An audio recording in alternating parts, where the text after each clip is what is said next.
everybody. Welcome back to Right in Front of My Face, the podcast that talks about big things happening right in front of us.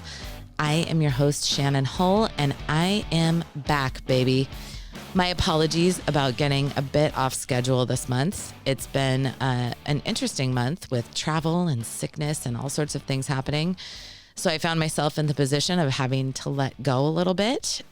And I really appreciate you bearing with me and hanging in there because I really felt a strong need to get this particular episode right. I knew that I wanted to tackle the subject of IVF, in vitro fertilization, on the podcast, but really wasn't sure how to do it because I can't speak to this experience personally. I was lucky enough to conceive both of my children naturally and fairly quickly by the grace of God. But it's such a big topic that so many of my friends have been through that doesn't get openly discussed that often. I felt like it was really important to shine a light. I just had to wait for the right person to cross my path, and that person is Allie. Allie is the Seattle Fertility Doula. She has been through IVF herself. You'll hear all about her journey in the podcast. Allie decided to start her business after her experience because she felt so deeply called to help people going through this very difficult process. Allie is one of the most empathetic people I know, and it doesn't surprise me that after she went through what some would say a pretty horrific experience, that she came out of it with an incredibly positive attitude and the very strong desire to support other people in their journey. The one thing that I will ask, though, is that if you like this episode, if it resonates with you, if you know somebody that it might resonate with, please do not hesitate to share it. I want these stories to find the right ears, to be of service, and to be a force of good in this world. And I am relying on the listeners to help me achieve that mission. So if you like it, put it on your social media, talk to people about it, help this story find the ears that it needs to find to be that force of good in the world. With that said, it is my absolute pleasure and honor to introduce Allie. As I introduce you, I want people to know that you are now the official Seattle Fertility Doula. Yep. It's very exciting. Very exciting. This is something I've really wanted to do for a few years. And I spent 18 months doing market research and really figuring out what the needs were. And I'm so pleased that it's finally happening. Yeah. Well, I think a lot of people are going to be really pleased that it's finally happening because IVF is something that a lot of people go through. And I don't think that it gets talked about a whole lot. And I found that when I was going through it, that people weren't talking about it. So I would say, like, people say, "Oh, how are you?" And I'd be like, "Oh, I feel really tired." "Oh, why are you tired?" Well, I don't even have the energy to just come up with something. So I'm like, "Oh, we're going through IVF, and the hormones are making me really tired." "Oh, I did IVF." "You did?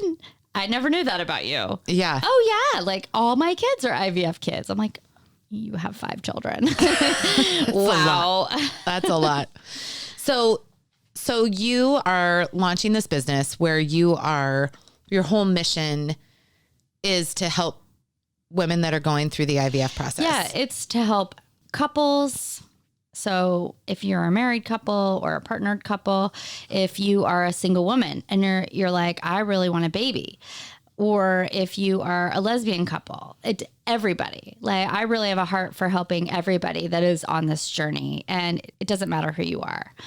So I basically support people through it. So support them from educating them. Like, what is the process? I met with a woman for coffee this morning, and she was like, "I'm thinking about doing this. How does it work?" And so I explained how it worked. I think that's a pretty amazing thing. So before we get into kind of everything that you are going to do under the scope of being the Seattle Fertility Doula, let's back up a little bit because I think I really want to hear your story and how you arrived at this place. because you mentioned that this is something that you have been through. So I kind of want to hear a little bit about that, because I'm guessing it informed your new career path. Definitely did. It shaped it. So a few years ago, I was in my late 30s, and Weren't we all? Yeah. The distant memory. Man, if I could just go back. And I was not married at the time, but I was with the man that I am married to now. And we decided that we wanted to have a baby. So we were trying, and I was able to get pregnant. However, those pregnancies within 6 to 8 weeks expire. So was such a cold terminology. No, it's isn't very clinical, I guess.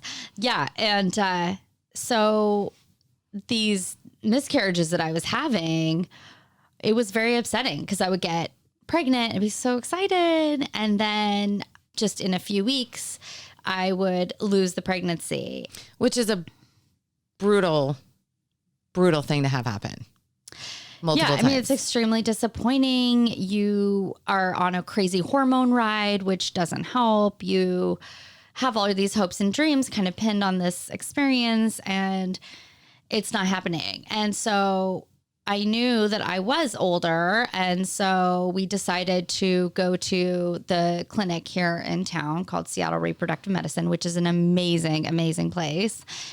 And I met with a doctor there called Dr. Thayer, who is just incredible. She's actually one of the founders of the clinic.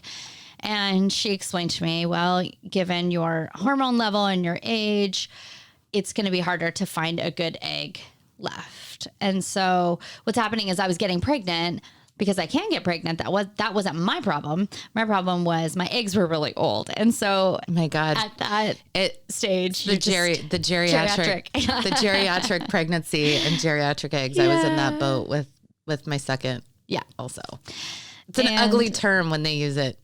Yeah. Well, they've quit using it as much anymore. Now they, at least in our area, they kind of switch it more to, if you're 40 and above, they kind of see that more as geriatric, because so many people are now at 35, their bodies are so healthy. And with medicine now, the age is moving higher. So let's spare women that horrible word. Right. It was just so funny. I was just like, okay. Don't get me wrong. Some days I do feel old, but correct. Anyway. So at the time we didn't have insurance, and I was like, I'm not going to spend the money to do a round of IVF if we don't know it's going to work. So, and did you at that point know how much it was going to cost? Like, what is the sticker shock on this? Yeah, I'd done some Googling, so I kind of had, researched it slightly and saw, oh, geez, it's really expensive. In America, it can be anywhere from $10,000 to $20,000 to do a round of IVF. So it really depends on the clinic and where you live. And so what is the percentage game you're playing with? Because I feel like this was one thing that really shocked me when I heard it, what the percentages of pregnancy that come from IVF. Because it's low still. It's really low. I don't have the exact number. We should Google it, but it's around like 1.5%. I mean, it's small. Okay. Oh, no, I did pull a quote. So there was an Elle magazine article that says assisted reproduction is a $4 billion industry, yet IVF has a 70% failure rate. Right. Meaning it's not. And that number is even smaller. You have a 17% chance of having a baby full term through IVF. I think that is a shocking statistic, and something, because I feel like the term gets tossed around all the time. Like, oh, we can't, we have had trouble conceiving. We're just going to go do IVF. And then I feel like it comes attached to an assumption that it will absolutely work. Was that the assumption that you were under, or have you experienced that? No, they told us, this is the reality of it. So, And was that shocking to you in your appointment? Yeah. Yeah. Yeah, that part was shocking because I did go in thinking, oh, yeah, it's really expensive. I knew I didn't want that. But then to hear okay, and it's not a guarantee, I thought, oh, that's just such a sacrifice to put on me, on my body. Right. For this. And I really had to grapple with how badly do I want this? If this was 100 years ago, this wouldn't even be a conversation, right? It would just be like, oh, sad, grieve. Let's go take a trip to Europe. Our dreams are over. But here now in science, this is an option to consider. So like I said, we didn't have insurance. And I was just like, I don't know that I want to put our retirement towards this, and it might not happen. Right. So we started the very beginning. For me, to help stimulate my follicles, my ovaries, to kind of see how many more eggs we could get each month, I took this drug. Got to work those girls. I know, man. And let me just tell you what happened. My body was like, oh, I hate this. And I gained like 7 pounds immediately.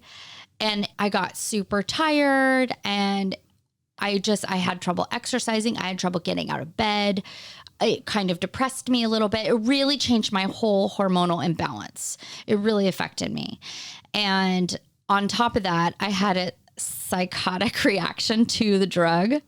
So I started having death ideation. So it's like you're driving down the road and you're like, if there was an earthquake and the bridge above me fell on me, I don't think I'd be mad. Stuff like that. I had that. That's crazy. I had that postpartum. It's yes. awful, and you do not awful. Recognize it. Yeah, and so the clinic, my husband found me crying in the back of the closet later. I'm telling him these stories, and he's like, "This is not normal." He calls the doctor. The doctor's like, "Please stop taking this drug immediately." And in 24 hours, I felt amazing. I felt great. So that just goes, it didn't stay in my body very long, which is how that drug works, which was great. And, I recovered, and they were amazing. They have a counselor there at the clinic. And so the next time I had my appointment, we met with her, and she asked me all these questions about like how I was feeling and the depression. And then she recommended another therapist to talk to if this continued for me. So I felt very safe there. I felt like, okay, I can trust these people. They're on watch. So is your husband, which is pretty awesome. I mean, my husband is amazing. He's very attuned to like what is going on. And I learned at the very beginning when I was having the miscarriages, it was a little rough between us. He just it was like for him, oh yeah, you had a miscarriage. It wasn't because it was my body and I was having these dreams. He was like, oh, it was dreams. He was so matter of fact about it. Okay, well, it just probably wasn't a good fit. And therefore, there it goes. But for me, it was just like my hopes and dreams and my body's failing. And what does this say about me? Are you going to leave me for a younger woman? Like I had every single fear happening in my brain, which is very normal. Yes. And when I would tell him my fears, I mean, you could just see him like trying not to laugh because he's like, I would never do that. Like I'm doing this with you because I want to do it with you. If it doesn't happen, it doesn't happen. I'm with you for you. I'm not with you so you can give me a baby. I just thought, oh, okay. Because that's why I'm with me. So we moved on. The drug did not give the response that we wanted for the ovary stimulation. So we kind of took a couple months back to reevaluate what we wanted to do. And at that time, he got a job with a company here in town that also provides fertility benefits. So that opened our discussion up to, do we want to do an IUI? Do we want to do IVF? So what, in case anybody listening does not know these terms, which I didn't, what is an IUI? So an IUI is intrauterine insemination. Okay. So what they do is they stimulate your follicles. Maybe you'll take some injection hormones and they'll track your ovulation, and then they'll take the sperm that you've chosen, in this case, my partner's sperm, and they pick the best sperm and they inseminate you with it. The varsity team goes in. Right. Okay. That's a great procedure. It's less expensive than IVF. You also don't have to have an egg retrieval, which is a surgery that they knock you out for, and you have a day of recovery. And you have like hardly any complications with an IUI. So it's great. And many, many, many people have successful IUIs. It takes about an average of 3 IUIs to get pregnant. Some people do it right away, and some people, it takes a few more times. For me, I wanted to skip that. I was doing the cost benefit analysis and I was like, look, if these stimulating drugs orally weren't working, then I don't want to try doing an IUI with the injections and then have it not work. I would rather just go straight to IVF. The last resort, sort of. Right. The in vitro fertilization, the IVF process, which is similar to IUI. I do feel like at a certain point, that is a really tough decision to make. I mean, it really is, especially, like I said, if you don't have the benefit of an insurance. Right. And so some people take out second mortgages on their home. Oh, I would. Yeah, I'm or sure. Work several jobs. And that alone takes a huge toll in your relationship. You know, you're both working all the time. When are you actually like connecting and seeing each other? You know, because you're driving towards this dream together. And it's a lot of pressure. Or by yourself, which is even harder. Or by yourself. Exactly. Yeah. And to do it alone can feel extremely isolating. A lot of people don't tell people that they're doing this because they don't want judgment or they don't want some fucked up thing like another person's dreams put on them or something like that. You know, oh, you're going to give me a grandchild. This is great. So you decide to just go straight to the big gun of IVF. Yes. And by this time now, it's been about 5 months of process. We go in, we do a bunch of tests to see where we should start.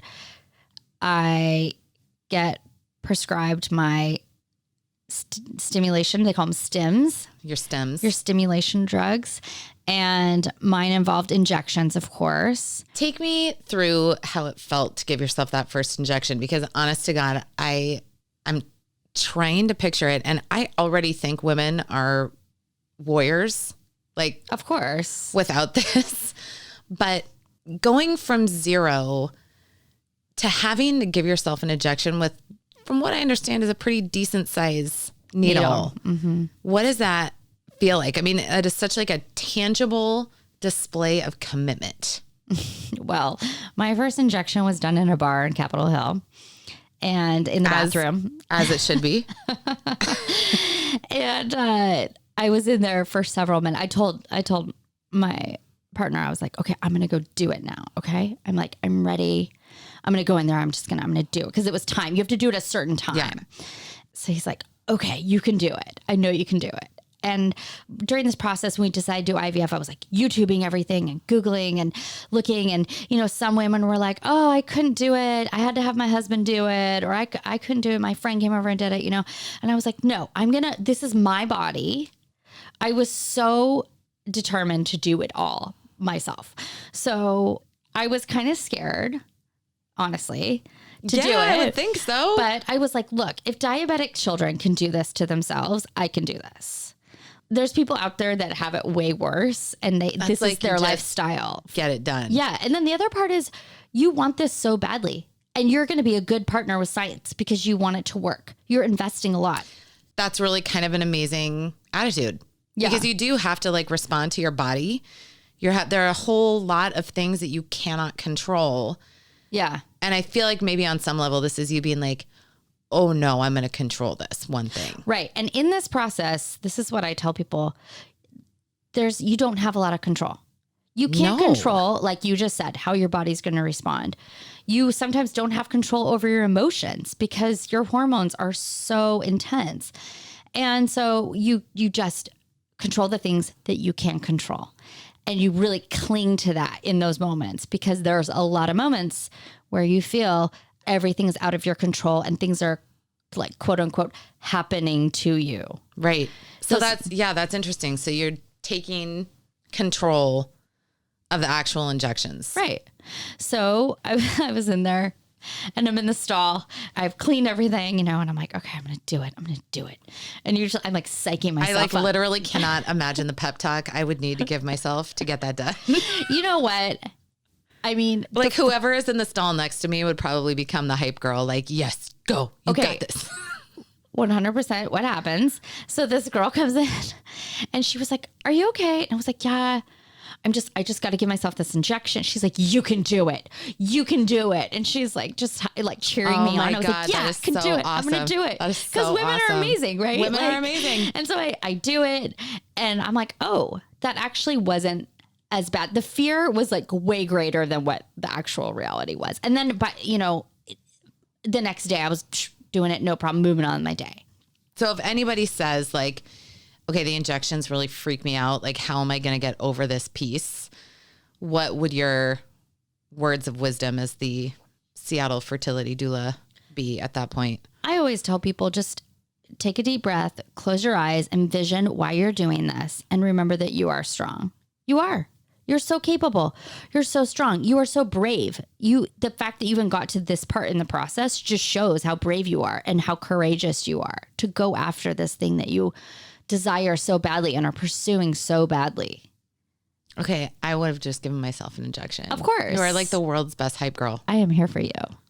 How long does that process last? Like how long are you actively doing this stuff? Because I do not know much about the IVF process. You do... Well, okay, so that's not even a cut and dry answer. Okay. But I'll give you the ideal calendar. Okay? I believe I started after my period ended. Then I started the injections. Okay. And you do those for 2 weeks and then you ovulate, right? So then you will go in for your egg retrieval when ovulation is happening. Okay. And then they give you a class and you watch some, at least at my clinic, I had a little class with a nurse and other women going through this process, which was kind of nice. Yeah.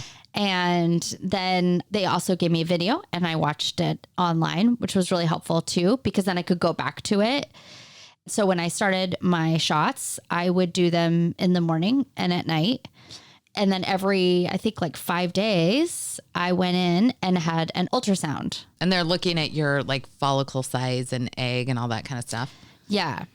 Yeah. And you just get to know yourself better than you ever would. Yeah. And it's pretty amazing to see because then they show you where your follicles are growing. They're like, oh, there's an egg. Look. And they measure it. And you start to really like get excited and be like, okay, great. Now my own experience, I just didn't have a lot of eggs. So for instance, my first stimulation, I only had 2 eggs that were big enough to get retrieved. Like what's baseline for most people? I mean, there is no baseline because there's so many variants. Yeah. Like I have no idea how many eggs. So like if you're like a 25-year-old and you're perfectly healthy, and you're a fertile 25-year-old, you could get like 100 eggs. I mean, like on these stems, like it's insane. But if you are someone like me who is not 25 and 39, you are that now. Crickets chirping. Crickets. Yeah. I mean, cobwebs. It was just, I had to really trust my body that I was going to have a good egg. Like good size, that it was going to work. I really, really had to positively think about that because you could walk away and go, there was only 2. This is never going to work. I'm never going to have this baby. All you need is one. That was my mantra. True. All you need is one. All you need is one. I would go on these Facebook groups and people would be like, I only got 9. And I would think like, I'll never have 9. And they're like, it sounds like a great number to me. And as you go, then the numbers decrease. So for instance, how it worked for me is I went into my egg retrieval. Okay. So just to back up, because I want to make sure the process is clear. So you go through your 2 weeks of stems. You go in for your 2 weeks of stems. You ovulate. You go as the hours that you're ovulating. What you do is they prep you for surgery and you go in and they give you anesthesia. And they have it that dialed in. They know the hour that you're ovulating. It's not the hour. It's like a certain time frame. But incredible. Yes. The science. It's incredible. I mean, it's incredible. Amazing. And they do monitor you. So once they see, okay, we have these at a good size, they're going to grow. It's a kind of a tricky game because if your egg gets too big, then it's not going to work. Then your body's just going to let it go and absorb it. I mean, I'm sitting here listening to this and it really is kind of unbelievable that anyone ever gets pregnant. Okay. That is what I kept thinking. Like the whole time I was going through this process, I was like, it is a freaking miracle. It really is. And I've been pregnant twice and I've had 2 babies. Yeah. And I still am like, how the timing has to be so precise. Like it's amazing anyone gets pregnant. I mean, biology is insane. It's so cool. Yeah. The science of it. I mean, I personally didn't think about a ton because I didn't have to. No, we spend, you know, our career years being like, I can't get pregnant. You know, working or I don't so want hard. to. Actively working against it. Well, that's what I mean. Yeah. Sorry. When I say I can't get pregnant, I meant like, you don't want to. And so Correct. You're taking birth control and you're like being cautious and you know, and then when it does happen, it's like, oh geez, this is a lot harder than I thought. Right. And I mean, it's such a blessing that it happened for you so wonderfully. Like that's what heart of hearts will hope for all of us, you know? I mean, you can't choose the hand of cards that you're dealt. I mean, that's totally reality, right? Like that was just a total luck of the draw. But as you're telling me this process, I do sort of sit back and think like, good God, it is just not that easy to get pregnant. No. So you go in for your egg retrieval. Mm-hmm. What's that like? Well, I love it because I loved the drugs.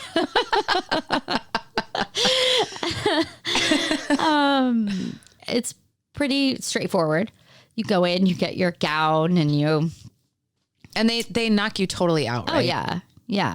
So and you it's take a little really nap. fast. Like the retrieval is maybe 10 minutes. Okay. The time is prepping and then recovering. So you wake up a few minutes from the drugs and then you go home and they say, we'll call you tomorrow and let you know how many fertilized. So how it works is while they were prepping me, my husband was giving a sample. And so they take that quote unquote sample. Honestly, I just pictured it and I just don't love that I have that picture now. I'm sorry. Because you know him. I know. And I just think like, I gotta say, I don't know that I could go do that. Do you know what I mean? Like the pressure for a guy to go into this strange room and then I think he's like, it just takes one. It just takes one. He probably had to.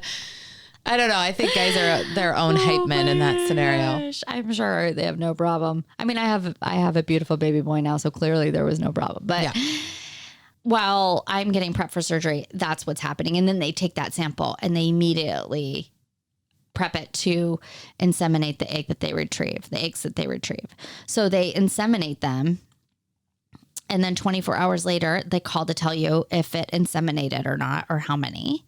And so both of mine inseminated. So I had 2 eggs from that retrieval.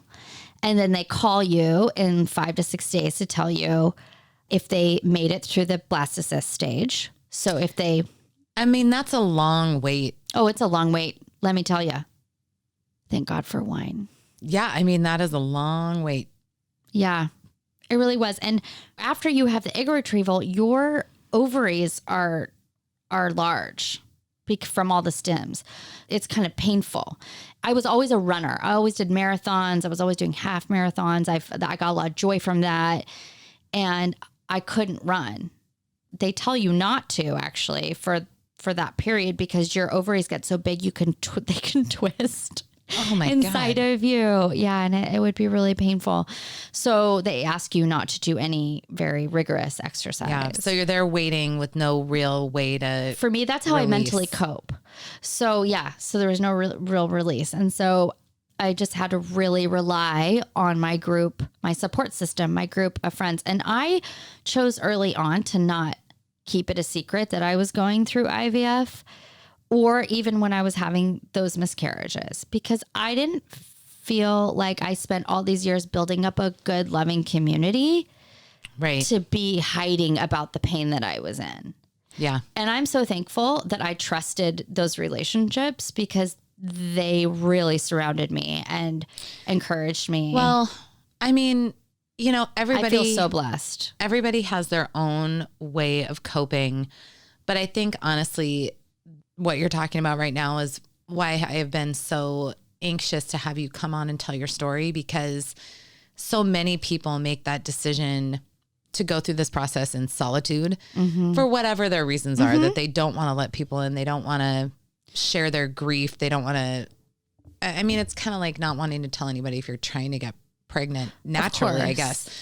But I imagine, and what I have heard from people is that it is unbelievably isolating to be going through this experience. And almost, I've heard people say that they almost didn't want to go out during that time because your shots do have to be timed so specifically that you don't want to be in the middle of dinner and have to excuse it or whatever. Like, but I think being able to be vulnerable about it, especially for you coming in now as your job and saying, hey, I will be that person for you, is a very incredible service and a beautiful call to action.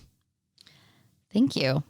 I really feel that this is exactly where I need to be, right in front of your face. Right in front of your face. I agree with you.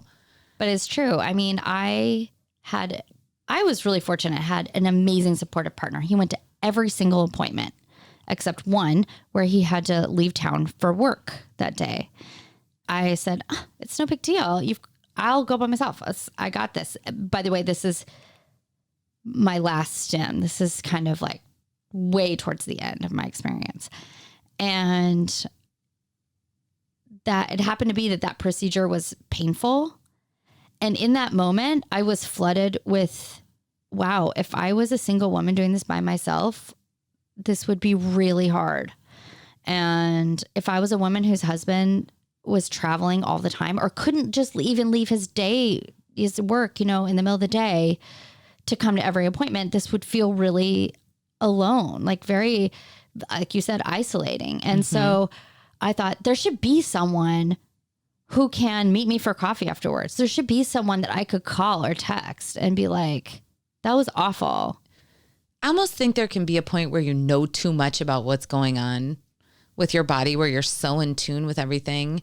And where somebody like me who got pregnant naturally, like you could call me and I could empathize as much as I can, but I've never been through it.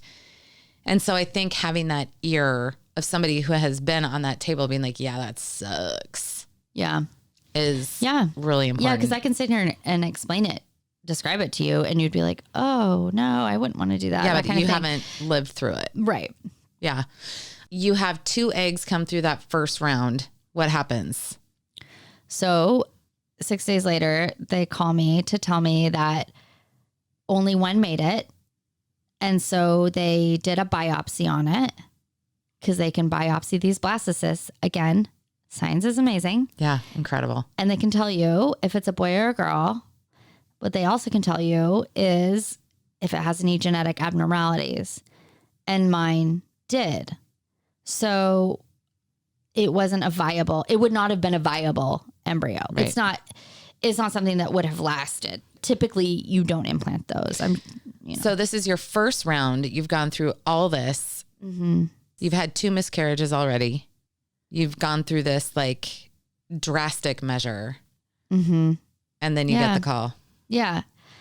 So I had to call my husband and tell him, it's abnormal, and he's like, that's all right. If you want to, we'll do it again. He was never like, we're doing it again because it's my body and I'm going through it. Right. He was always like, if you want to do it again, we will do it again. How long do you take to decide?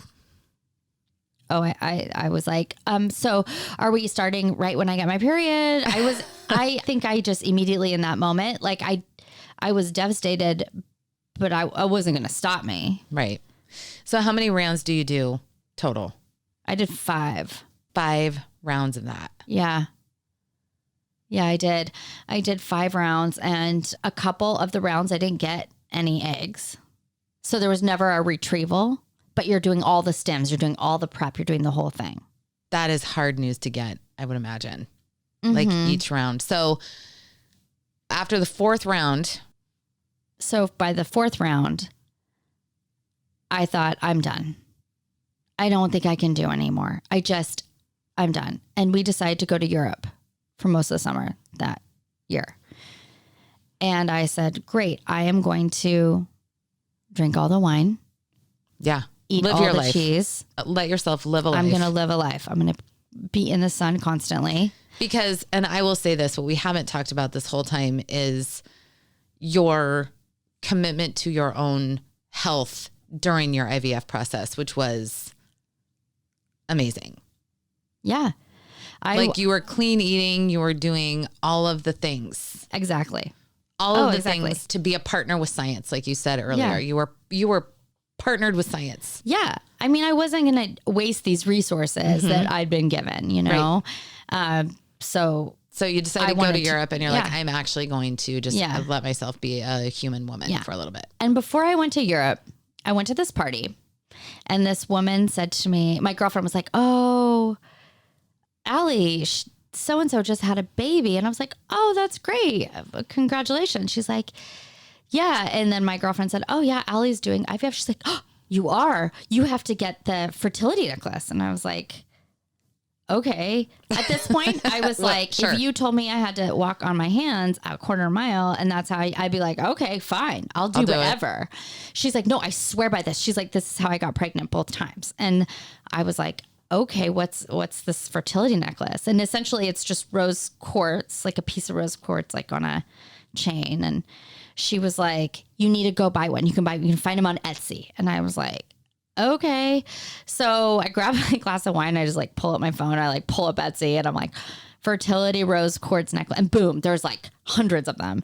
And I was like, oh, well, they're beautiful. So apparently I was like, this is the thing. Yeah, I was like, oh, okay, this is the thing. So I like read the descriptions and this one's like several successful IVF experiences. I was like, okay, I'm going to buy that one. It was beautiful. And these are beautiful. They're like gorgeous necklaces. So before we go on a trip, I get this necklace and I decide I'm going to wear it the whole time we're on holiday. 'Cause it's just a nice necklace. And so on the holiday, I feel really strong. I start to feel really strong. I start to feel mentally capable. I start to feel more clear-headed. And I really decide, I think I can do one more round and that's it. I'm 40 now. Well, actually, I was 41. So I'd been going through this process for a while. And I was like, I'll give it one more round. If it doesn't work, we're grieving and moving on in our lives. And we're going to figure that part out. And you're in the south of France wearing your fertility necklace, being like, I'm going to give this one shot. Yeah, absolutely. It's exactly how it was. I think I was just like even on the Rhone River, like underneath the aqueduct there, being like, I'm going to fucking do it. Awesome. So yeah. So we get home and immediately I start the stims and I feel better. I felt better. I felt stronger. I felt different. And I wasn't as stressed. I wasn't as pressured. I think it's because I thought this is the last one. It's, you know what? I'm accepting of whatever outcome I get. So we go through the process and I go in and I had something like 3 follicles and they were like, okay, well, we'll retrieve these. And after the retrieval, they inseminated them and I think 2 made it. And then 6 days later, there was 1 embryo left and they biopsied it and it was healthy. And it was the only healthy embryo out of all of those stems that I ever had. And it was a boy. And I was like, freeze it right now. Freeze it. And so we had it frozen because I had read that, and we had talked about this with our doctor, that you have better success rates with a frozen embryo rather than going the next week doing the implantation. Like I've never heard that. Yeah. So there's like fresh retrievals and then there are frozen retrievals and insemination. Okay. So you decided to do frozen based on the advice of your doctor. I shouldn't say fresh retrievals. They're all fresh retrievals, right. But there are implantations. Implantations. Yes, exactly. I was with you. So thank you. So we decided to freeze our son. Sounds so weird. And we called him FC for Frozen Chosen. And we would talk about him all the time. My daughter would be like, oh, do you think, sorry, I have a stepdaughter and she was like 7 at the time. And she would be like, oh, do you think FC will like grilled cheese sandwiches? I love grilled cheese sandwiches. It was things like that. And we would just talk about this and all the ways. So it was very much a part of your family. It was very much a part of our family. Why, how long did you decide to wait? So that was September. So I wanted to go the holidays are always extremely stressful. And I knew my body doesn't respond well to stress. Through this process, I really learned, physically I shut down. Like it's not good. So I need to not have any stress. So let's do it after the holiday. So January is when we decided we would start the prep for implantation. Okay. So I thought, I just do the implantation prep of more hormones and I get my baby. I get implanted and I'm pregnant. Right. That is not how it works. Your body has to respond well to the implantation prep drugs. So my body took 6 months. Oh my God. So you're 5 like, months. so you're, January comes and you're like, let's do this. Yeah. I'm ready. And they're like, well, yeah, this is awkward. they're like, but oh yeah, this is not. But here's another thing. I'm going to go ahead and say this is another thing you can't control. yeah. Allie. It's another thing you're not controlling. Exactly. So that part really was a lesson in letting go For sure. and accepting the moment and being in the moment and accepting that moment. It really was, because every month that went by, I would get more anxious. Yeah. And I would have to be like, you need to not let that anxiety be your best friend. Right. You need to tell it to go away and you need to focus on you. What would make you happy? I did a lot of self-care during that period of time. So, you know what? I need to call a friend and we need to put lipstick on and go out. That's what I would do. Yeah. Or I need to go on a run. You know, I need to buy a new top. Yep. Whatever it took. During the prep, are there hormones and everything involved with Yeah, that also? So for you're sure. still, okay, so 6 months goes by. You finally are strong enough and your body has received it well. Yes. At what point do you get implanted and what is that like? They give you these drugs to help prep your body to accept for implantation. And so you go in and during this time also, I started to incorporate acupuncture. I would go once a week for fertility acupuncture. And that really helped a lot. It helped my stress. It helped my body prepare for I'm a believer. for the implantation. Yeah, it was amazing. And the clinic that I go to also recommends this. So I was like, okay, the doctor told me to go, so I'm going to go. This is great. Yeah. So I went, an amazing acupuncturist here in Seattle who works with fertility patients. Yep. So she knows exactly what she's doing. So I went with her. And then also the clinic that I went to, they have an acupuncturist there for implantation days. On site for this. So you go half an hour and get half an hour acupuncture treatment before we get wheeled in to get implanted. Super interesting. And then immediately after implantation, you get another half hour acupuncture treatment. So that's how much the Seattle Reproductive Medicine Clinic believes in it, is that you're getting it immediately before and immediately after. Exactly. That's fascinating. Exactly. And that was a wonderful experience. The acupuncturists there are lovely, amazing people. They're highly skilled. I mean, clearly it works. So we went in to the lab room and you lay down and there's a big screen in front of you. And on the other side of you is a window for the lab and you can see them in the lab working. And they show you a video like on screen of your embryo that has thawed out. They thawed it out that morning. And there it is, just like moving a little bit in the unbelievable. It's amazing. And you see them take the tube and vacuum it up the tube and you see them implant it inside of you right there. And there were 5 people in the room when I got pregnant. A miracle. It was amazing. I feel like my husband was lucky to be in the room when I got pregnant. Oh my God. We won't tell him that. I only had, yeah. That's amazing. So 5 people were in the room. I mean, I imagine that would be like a hugely emotional moment. It was hugely emotional. I was crying, laughing, crying. So there was an Israeli study done that shows that if you're laughing and really relaxed and humorous, like during the implantation, like the physical implantation time, you have a higher success rate. And luckily the doctor that was doing it that day was really funny. She was amazing. Well, these women are just so wicked smart. Like these women that were are doctors there at this. I mean, all the doctors are amazing. The male doctors are so empathetic and so great. I was always impressed with the women though. They just really get you. Yeah. Yeah.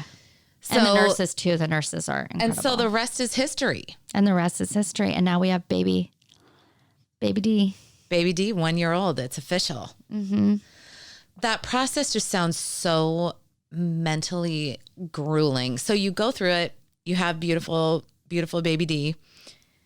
At what point do you decide that you need to pay this forward?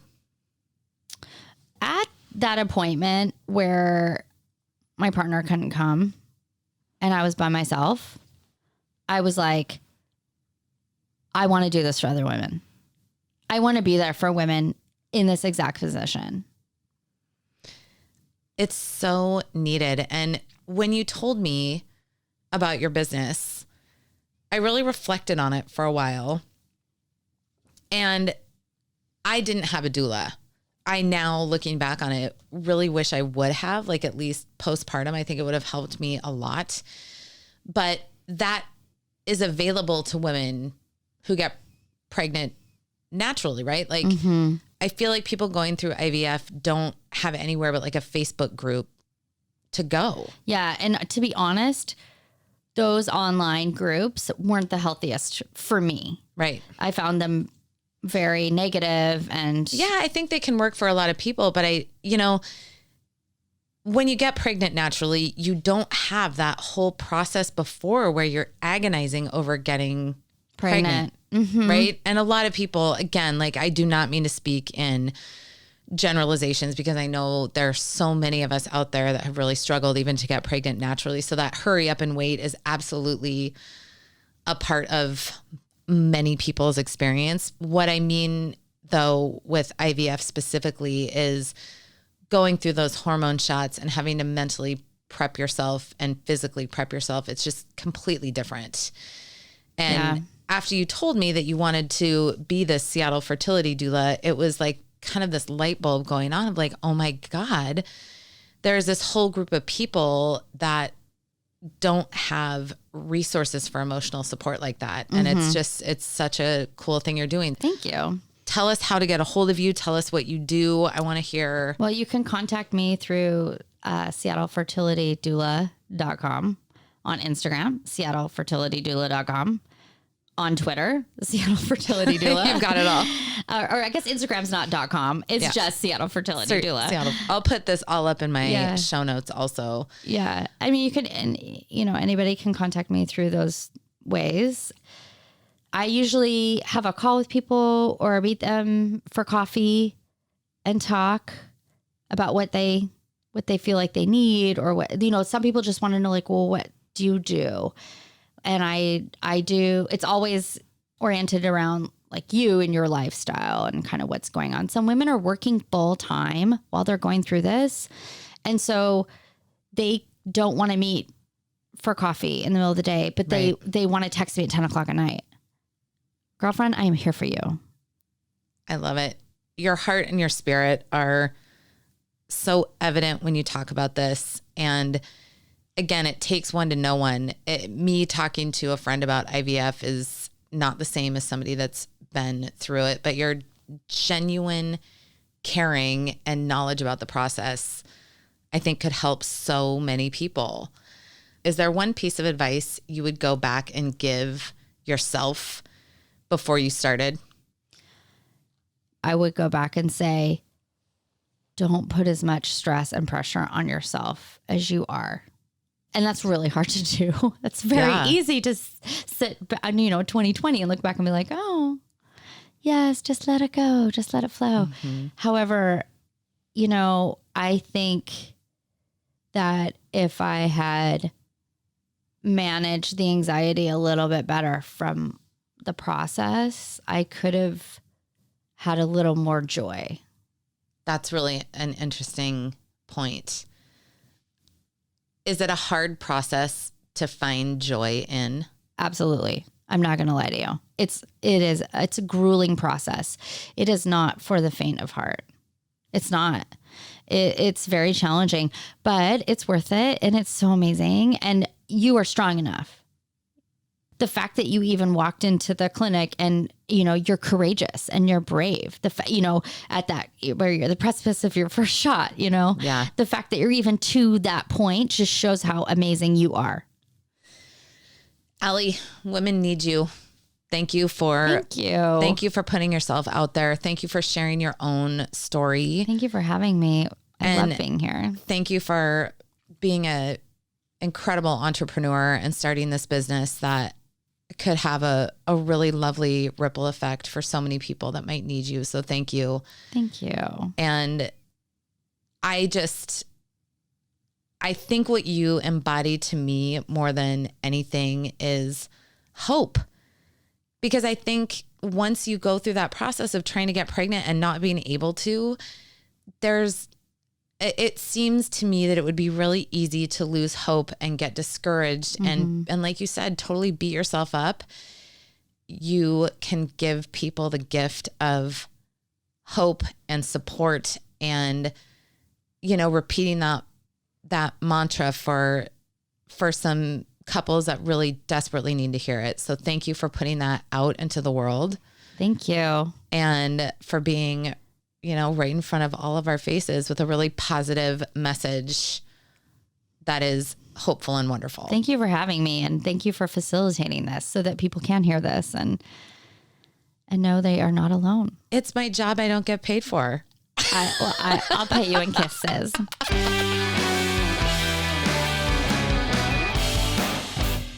Again, huge thanks to Allie, the Seattle Fertility Doula, for coming on and sharing her experience and her desire to pay it forward. She can be found at seattlefertilitydoula.com, and that is also her Instagram and Twitter. So please reach out to her. Please pass this story on and help it find the people that it needs to find. I came across a quote that I feel like was really relevant in my prep for this interview, and the quote is from an Elle magazine article. The author said, "Hope is like a drug that poisons the rational mind with fantasy about the future." This IVF journey is fraught with hope, with disappointment, with all of the different emotions that come along with any pregnancy. But I am eternally grateful to Allie for being vulnerable and sharing her experience, good, bad, and indifferent, because I think we're all better off with a new level of empathy with anybody going through this process. So thank you for listening. It is so very appreciated. I am on social media. I'm on Instagram at Right in Front of My Face. I am on Twitter at In Front of My Face. I am in front of my face at gmail.com. Please reach out with your story ideas, your comments. I do read them all. And if you do like what you're hearing, like and subscribe. And again, the best thing that you can do is to share this podcast with the people that you know. Thank you so much. We'll see you next episode.